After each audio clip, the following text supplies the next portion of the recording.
Hello guys, welcome back to our channel. तो आज की वीडियो में जो कि मैं पवन सिंह का ड्राइंग बनाने वाला हूं।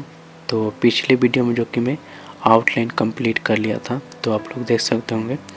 और इस वीडियो में जो कि मैं शेडिंग करूंगा। अगर आप लोग आउटलाइन नहीं देखे हैं तो जाकर देख सकते हैं, मैं लिंक डिस्क्रिप्शन में डाल दूँगा। और इस वीडियो में जो कि मैं पेंसिल का यूज जो करूँगा, जो कि आर्ट लाइन का पेंसिल है।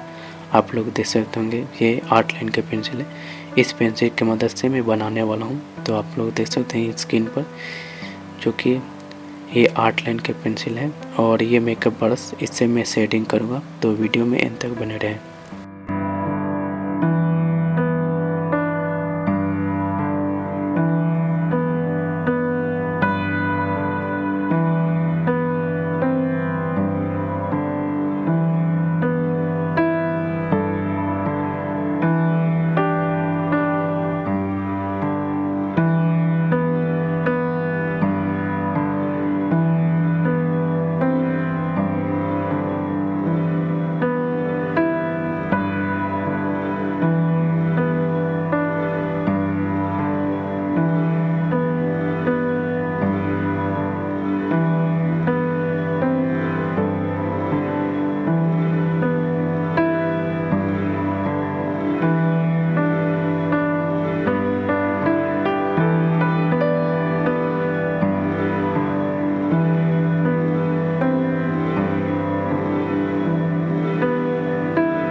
तो आप लोग देख सकते हैं कि मैं फेस शेडिंग कर लिया हूँ जो कि 2B पेंसिल की मदद से, और अब ये फर्स्ट लेयर है तो अभी कंप्लीट नहीं हुआ है। और कमेंट करके बताइएगा कि आप लोग को ये वीडियो कैसा लगा, और अगर पवन सिंह के कट्टर फैन है तो चैनल को सब्सक्राइब कर लिए। चलिए आप लोग का नेक्स्ट वीडियो में मिलते हैं।